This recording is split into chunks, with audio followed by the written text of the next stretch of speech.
আপনি কি করলা চাষ করবেন? বাজারে নানা বীজের ভিড়ে উন্নত মানের কোন বীজটি ক্রয় করবেন তার সিদ্ধান্ত নিতে পারছেন না? তাহলে ভিডিওটি আপনার জন্য। আসসালামু আলাইকুম বন্ধুরা, আমি সাব্বির হোসেন। আপনারা দেখছেন কৃষিভিত্তিক চ্যানেল কৃষি তথ্য ও সেবা। আর আজকের এই ভিডিওতে আমি আলোচনা করব বাজারে প্রচলিত কিছু হাইব্রিড করলা বীজ সম্পর্কে, তাদের ফলন কী পরিমাণে, তাদের বাজার মূল্য বা কত এবং তাদের জীবনকাল কত দিনের। A to Z থাকছে এই ভিডিওতে। তো কথা না বাড়িয়ে চলুন আজকের ভিডিওটি শুরু করা যাক।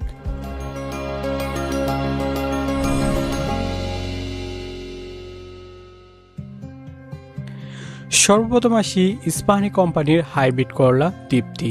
গড় জীবনকাল প্রায় 180 থেকে 200 দিন। জাতের ধরন হাইব্রিড প্রজাতির। জাতটির বৈশিষ্ট্য উষ্ণ আর্দ্র আবহাওয়ায় এই জাতটি ভালো জন্মে, তবে অতিরিক্ত বৃষ্টিপাতে পরাগায়ন বিনষ্ট হতে পারে। সব রকম মাটিতেই এই জাতটি চাষ করা যায়, তবে জৈব সার সমৃদ্ধ দোআঁশ বেলে দোআঁশ মাটিতে ভালো জন্মে। সারা বছর এই জাতটি চাষ করা যায়। ফল আকর্ষণীয়, সবুজ, মধ্যম দাঁড়যুক্ত, 12 ইঞ্চি লম্বা। প্রতিটি ফলের ওজন 250 থেকে 280 গ্রাম। একর প্রতি ফলন 15 টন। প্রতি 2 শতক জমিতে বপন এবং রোপণ পদ্ধতিতে বীজের পরিমাপ 8 থেকে 10 গ্রাম প্রয়োজন হয়। উৎপাদন মৌসুম সারা বছর।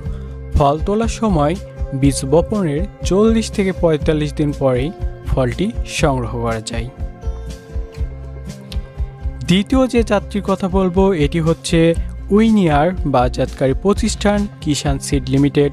জাতটির বৈশিষ্ট্য এটি গড় ওজন 150 থেকে 200 গ্রাম, যা লম্বায় 25 থেকে 30 সেন্টিমিটার, ব্যাস 6 থেকে 7 সেন্টিমিটার। হেক্টর প্রতি ফলন 20 থেকে 25 টন, যা 100 থেকে 120 কেজি প্রতি শতকে পাওয়া যায়। জীবনকাল মোট জীবনকালের প্রায় 4 থেকে 4.5 মাস, তবে জাত ও আবহাওয়া ভেদে কোনো সময় তা বেশি হতে পারে। উৎপাদন মৌসুম ফেব্রুয়ারি থেকে মে মাসের মধ্যেই জাতটি বোনার জন্য সবচেয়ে উপযোগী, তবে জানুয়ারি মাসে বীজ বনে থাকলে কিন্তু এ সময়ে তাপমাত্রা খুবই কম থাকে, তাই জীবনকাল একটু বেশি হতে পারে। ফলে আগাম ফলন উৎপাদনে তেমন সুবিধা পাওয়া যায় না। বীজের হার প্রতি 2 শতক জমিতে রোপণ এবং বপন পদ্ধতিতে বীজের প্রয়োজন 8 থেকে 10 গ্রাম। হাইব্রিড করলা টিয়া বাজারকারী প্রতিষ্ঠান লালতি সিড কোম্পানি লিমিটেড। গড় জীবনকাল 180 দিন। জাতটির বৈশিষ্ট্য হাইব্রিড প্রজাতির। এটি সব রকম মাটিতে চাষ করা যেতে পারে, তবে জৈব সার মিশ্রিত দোআঁশ বেলে দোআঁশ মাটিতে ভালো জন্মে। সারা বছর করলা চাষ করা যায়। ফল আকর্ষণীয়, সবুজ দাঁড়যুক্ত। ফল 25 থেকে 30 সেন্টিমিটার লম্বা। প্রতিটি ফলের গড় ওজন 200 থেকে 250 গ্রাম। শতক প্রতি 100 থেকে 120 কেজি ফল পাওয়া যায়। প্রতি 2 শতকে রোপণ এবং বপন পদ্ধতিতে 8 থেকে 10 গ্রাম বীজের প্রয়োজন হয়। উৎপাদন মৌসুম সারা বছর। ফল তোলার সময় বীজ বপনের 55 থেকে 60 দিনে ফল সংগ্রহ করা যায়। ইস্পাহানির হাইব্রিড করলা জালালি। গড় জীবনকাল 180 থেকে 200 দিন। জাতটির বৈশিষ্ট্য হাইব্রিড প্রজাতির। উষ্ণ আর্দ্র আবহাওয়ায় করলাটি ভালো জন্মে, তবে অতিরিক্ত বৃষ্টিপাতে পরাগায়ন বিনষ্ট হতে পারে। সব রকম মাটিতে এই জাতের করলা চাষ করা যেতে পারে, তবে জৈব সার সমৃদ্ধ দোআঁশ বেলে দোআঁশ মাটিতে জাতটি ভালো জন্মে। আকর্ষণীয়, সবুজ, মধ্যম দাঁড়যুক্ত, 12 ইঞ্চি লম্বা বিশিষ্ট, যা 250 থেকে 270 গ্রাম পর্যন্ত ওজন হয়ে থাকে। একর প্রতি ফলন 15 টন। প্রতি 2 শতক জমিতে রোপণ এবং বপন পদ্ধতিতে 8 থেকে 10 গ্রাম বীজের প্রয়োজন হয়। উৎপাদন মৌসুম সারা বছর। ফসল তোলার সময় বীজ বপনের 40 থেকে 45 দিনের মধ্যেই ফল সংগ্রহ করা যায়।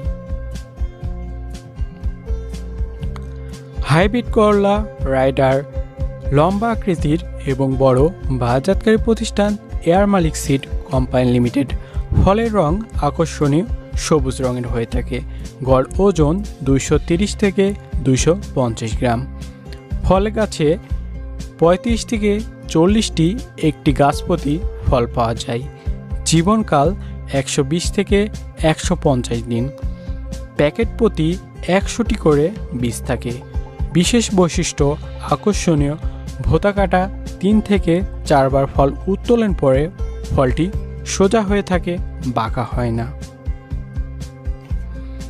ইস্পাহানির হাইব্রিড করলা উল্কা, গড় জীবনকাল 180 থেকে 200 দিন। জাতির ধরন হাইব্রিড প্রজাতির, জাতের বৈশিষ্ট্য উষ্ণ ও আর্দ্র আবহাওয়ায় করলাটি ভালো জন্মে।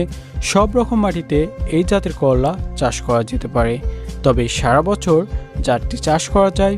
ফল সংগ্রহ করা যায় খুব সহজেই এবং প্রতিটি ফল 10 থেকে 12 ইঞ্চি লম্বা হয়ে থাকে।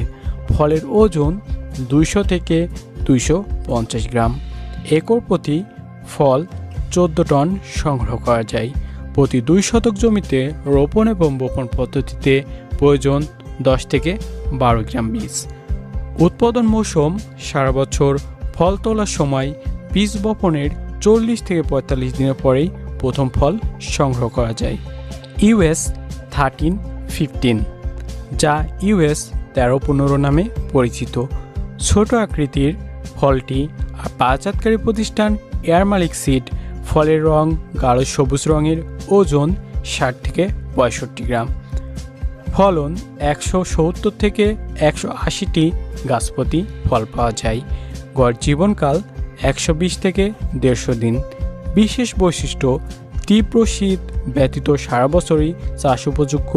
পুরুষ ফুল কম হয়, অনেক ফল বেশি পাওয়া যায়। প্রতিটি বীজ সম্পর্কে আরও বিস্তারিত জানতে ডেসক্রিপশন বক্সে আমাদের ওয়েবসাইটের লিঙ্ক দেওয়া আছে, ঘুরে আসতে পারেন। আশা করি আপনাদের ভালো লাগবে। আধুনিক করলা চাষ সম্পর্কে জানতে ভিডিওর ডেসক্রিপশন বক্সে লিঙ্ক দেওয়া থাকবে, চাইলে ভিডিওটি দেখে নিতে পারেন। আর একটি কথা, আর এখনও যারা আমার চ্যানেলটি সাবস্ক্রাইব করেনি তারা অবশ্যই আমার চ্যানেলটি সাবস্ক্রাইব করে নেবেন এবং পাশে থাকা বেল আইকনটি ক্লিক করবেন। আমি সাব্বির হোসেন, দেখা হবে পরের ভিডিওতে। আল্লাহ হাফেজ।